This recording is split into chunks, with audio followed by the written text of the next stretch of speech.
Bien, segunda parte del capítulo cuarto,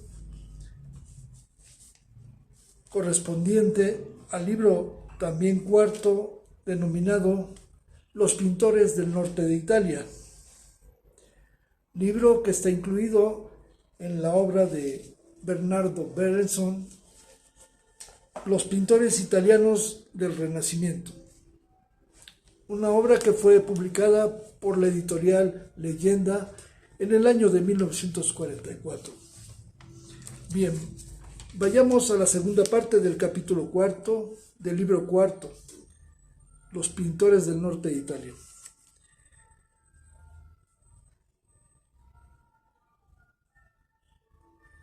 Muchos pintores, lo intentaron, pero nunca en Florencia se acortó la distancia en lo que se relaciona en la imitación de la antigüedad. Miguel Ángel parece más cercano del arte antiguo únicamente porque se acercó mucho al punto de vista artístico de la antigüedad. En sus estudios e inquisiciones de los valores táctiles y de movimiento, trabajó afanosamente, sin dejarse entorpecer en su marcha por los requerimientos del arte ilustrativo, tendiendo a crear no solamente un determinado tipo de figura, sino además un tipo o conjunto de facciones consideradas como clásicas. A pesar de estas diferencias de propósito y método entre Mantegna y los florentinos, el primero se afanó por reconstruir el mundo como si estuviera visto por un romano del imperio, tratando de expresar esta visión en el mismo lenguaje visual que hubiera empleado éste, mientras que los florentinos trabajaron con la intención primordial de dominar la forma y el movimiento, basando su arte precisamente en estos dos factores. Mantegna, sin embargo, debió más a Donatello y a los coterráneos de éste que a la antigüedad. Les debió el conocimiento y la habilidad necesaria para diferenciarse de ellos y tratar de ser antiguo. Hemos tenido ya ocasión de observar que en el siglo XIII, en Reims, en Capua, en Ravello y Pisa, la escultura grecorromana tuvo imitadores conscientes, pero fueron estériles, y Giovanni Pisano, el hijo del más hábil y consciente de todos ellos, volvió su vista hacia Francia, convirtiéndose de este modo en el más grande de los escultores góticos italianos. En el siglo XIV, la marea del humanismo comenzaba a subir. El Petrarca, su mayor adepto, como es sabido, pasó los últimos años de su vida adorado como un dios del momento en el ámbito hasta donde llegaba el sonido de las campanas de Padua. Compuso en latín un poema épico, intentando a la vez dar una nueva vida a los recuerdos de la antigua Roma y crear un anhelo apasionado por su gloriosa restauración. No era el poeta indiferente a las bellas artes y empleó sus dotes de persuasión para inducir a sus amigos artistas a seguir su ejemplo y compartir su tarea. Claro que fracasó en esta empresa Petrarca. No podía suceder de otro modo. El pintor de la época anterior a Donatello, que se aventurase a imitar a los antiguos, tomaba la misma actitud del Petrarca, cuando éste intentó aprender griego. Un monje célebre le leyó a Homero, dándole a entender el sentido general de la narración, pero no pudo enseñarle a leer y a traducir, porque al monje le faltaba un conocimiento analítico, articulado y gramatical de la lengua griega. Un estudiante moderno de igual capacidad que el Petrarca, en el lugar de éste, podría dominar con mucha menos fatiga una lengua, aunque tuviese menos ayuda, porque es heredero de una educación filológica de muchas generaciones. Antes que el artista pueda sacar provecho de la antigüedad, ha de tener alguna noción de la superioridad artística de ésta. Es posible que Donatello y Brunellesco, Uccello y Masaccio se hallaran en posesión de una independencia de pensamiento que les pusiera en condiciones de resistir este canto de sirena de la antigüedad. Pero la verdad es que no fueron seriamente probados, porque en su tiempo las obras de arte antiguas que se podían ver eran escasas y no de primer orden. Viéronse, en consecuencia, obligados a descubrir por ellos mismos la mayoría de los secretos del arte. De haber sucedido las cosas de otro modo, es posible que hubieran ahorrado mucho tiempo, mucho amaneramiento y mucho mal gusto. No debemos pensar demasiado en las posibilidades de lo que hubiera sucedido si Donatello hubiera conocido el arte de Fidias, o, pensando de una manera más fantástica, el arte griego arcaico. Pero así como él y sus paisanos nunca vieron los mármoles del Partenón, ni los frontones de los templos de Egín y de Olimpia, ni los bajorrelieves de Delfos, es también eterna gloria suya que al menos supieron hacer algo mejor que imitar la deleznable imitación de las esculturas grecorromanas que les fue posible conocer, atreviéndose así a hacer arcaicos por su cuenta y riesgo. El arte no puede nunca llegar a ser clásico sin haber sido antes arcaico. La distinción entre imitación arcaizante y reconstrucción arcaica, tan sencillo como parece, necesita, sin embargo, que surja con entera claridad en la mente. En tanto que el arte que estudia el proceso mediante el cual se aprende a construir figuras y fijar las actitudes que pide la expresión de los valores táctiles y de movimiento es arcaico. Un arte que ha realizado ya cabalmente este proceso es clásico. Así, en tanto que Niccolò Pisano puede ser considerado como arcaizante, el Giotto y los de su escuela son clásicos, pero no arcaicos. El arte del Renacimiento, aunque no tuvo relación con las mejores producciones de la antigüedad, no fue ya francamente arcaico. En cierto sentido puede ser considerado como algo arcaizante, en vista de que nunca se emancipó completamente del arte del pasado. No de su propio pasado inmediato, sino del pasado remoto de Roma.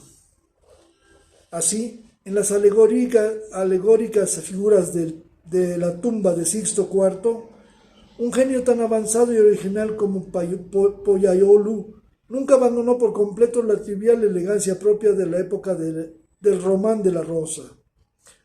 Hubo también, además de la dificultad que presentaba la serie de asuntos impuestas desde fuera a los artistas por razones extraartísticas, otro repertorio de tema al que nadie podía afrontarse con propósito de vencerlo.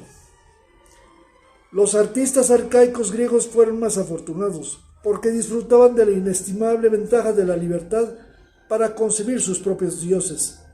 Gracias a una infinidad de causas, el artista griego de la época anterior a Fidias fue el legislador de las teologías y no su esclavo. Los aspectos y las acciones de sus dioses, por ser obra de imágenes específicamente visuales, fueron necesariamente perfecto material para uso de pintores y escultores. No así los dioses de la cristiandad, los cuales fueron imaginados por los ascetas, místicos, filósofos, lógicos y sacerdotes, y no por pintores y escultores. Los griegos tuvieron además la ventaja de poder creer que sus dioses estaban presentes en sus obras plásticas, mientras que los cristianos, antes de llegar a creer que los suyos estaban justamente representados en esfinge, se veían obligados a confrontar su imagen con los valores religiosos en curso, esto es, no con la belleza física del mundo, percibida por el ojo, sino con los establecidos en el dominio del misticismo o en el de la teología dogmática y de las leyes canónicas. No es de extrañar que, sometidos a semejantes convicciones, Miguel Ángel no igualase a Fidias y que los precursores del gran Florentino no se dedicasen tan enteramente al culto de la pura belleza como los precursores del escultor del Partenón. Mantegna, con todo su magnífico ardor, nunca hubiera podido realizar tan adecuadamente su visión de la antigüedad, a no ser por los severos estudios que hizo para la realización de la forma y el movimiento, a los que hubo de someterle la tradición de Donatello, ya que no la autoridad directa de este mismo maestro. Así fue posible que, en una edad sorprendentemente precoz, aun en un siglo tan favorable a la madurez de los genios, pudiera tener conciencia del fin que perseguía y de los medios con que contaba, pues absorbió prontamente todas las enseñanzas que sus maestros florentinos pudieron prodigarle. Pero, no obstante sus dotes extraordinarias para adquirir el saber de todo lo que es esencial en las artes de la figura humana, y para poseer un sentido de la manera de pintar como lo tuvieron tal vez ninguno de sus contemporáneos en Toscana, Mantegna, desde las primeras obras que se conocen de él, revela ya la subordinación de la una y la supresión de la otra. La paralización de sus impulsos naturales hacia el color fue tan completa que, a no ser por 2 o 3 dibujos realizados sin esfuerzo, nunca hubiéramos podido sospechar su existencia.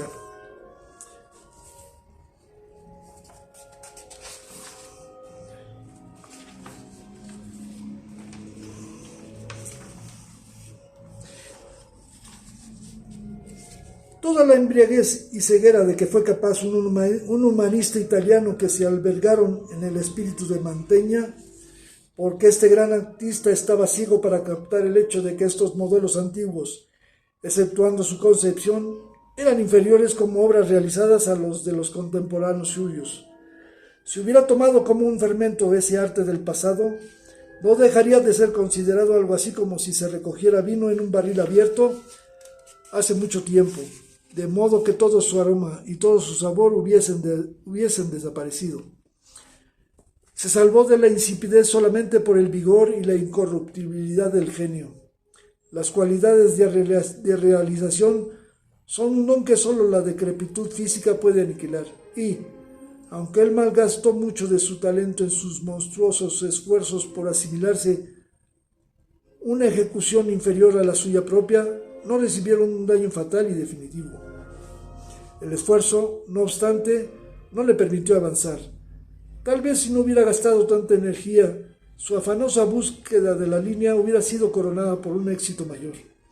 No solamente no consiguió alcanzar los triunfos de Botticelli, sino que nunca logró por completo el pleno dominio del contorno funcional de la línea, quedando limitado al desarrollo del contorno a la línea que circunscribe, pero que no modela.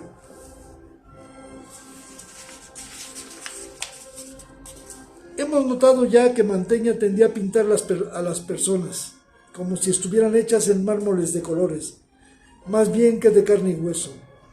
Y hubimos de observar que esto era debido acaso a sus candorosas creencias acerca de los antiguos, esos antiguos cuya resurrección era su principal meta, como si hubiesen tenido en la vida el único aspecto bajo el cual él los conocía, el del mármol redondeado y en bajo relieve. Podemos muy bien admirar estos seres cuando están dotados, como sucede en las primeras obras de Mantegna, con todo el esplendor y gracia y sensibilidad de los seres humanos, aunque construidos con un material más insensible e incorruptible. Las cualidades humanas en tales figuras poseen una virtud más penetrante, en la misma forma que la expresión de ternura es tanto más atractiva en una poesía latina, porque nada nos invita a esperarla de un romano con su rudo y lapidario idioma. Una devoción excesiva por la antigüedad estorbó, por consiguiente, los movimientos de Mantegna, entorpeciendo en todos sus sentidos el libre desarrollo de su personalidad y desvió su genio de su trayectoria natural.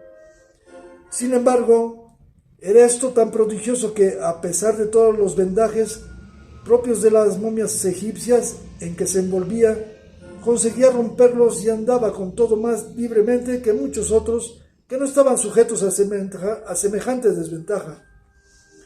Falta hacer una edición más al inventario de sus errores. Me refiero a los temas que elegía. Sus rivales florentinos, olvidando rara vez que los verdaderos triunfos artísticos están reservados para aquellos que explotan los recursos elementales, inagotables y eternos de la forma y del movimiento, no dejaron pasar ninguna oportunidad de componer de acuerdo con tales recursos, o pocas veces dejaron de inventar la oportunidad de hacerlo así cuando ésta no se les presentaba espontáneamente. Botticelli, aun en aquellos casos en que trabajaba con un tema impuesto, como sucedió sin duda de ninguna clase en la primavera y el nacimiento de Venus, Realizó creaciones de un orden tan puramente decorativo que el material de mera ilustración de que dispuso quedó totalmente aniquilado. Es una lástima que un genio tan altamente dotado se extraviara de este modo. Si Mantegna hubiese consagrado todos sus talentos a los verdaderos problemas de la pintura como arte de la figura, hubiera podido, además de crear obras maestras intrínsecamente mejores, transmitir un sentimiento tal de la construcción seria que hubiera mejorado todas las escuelas del norte de Italia, evitando así que el Correggio se hallara tan falto de esqueleto y el Veronés tan mal articulado. Tal como fue, no hizo más que ayudar a la relación de un cambio en la manera de ver y, a la vez, a incrementar la pasión por la antigüedad. En no poca medida se debe a él que la región en que vivió produjera o emplease los escultores, los broncistas y los arquitectos más arcaizantes del Renacimiento. Mas no dejó herederos directos, y solo como ilustrador se perpetuó su influencia en el arte de la pintura. Su culto al paganismo preparó el camino para el concierto de campestre de Giorgione y para las bacanales de Tiziano.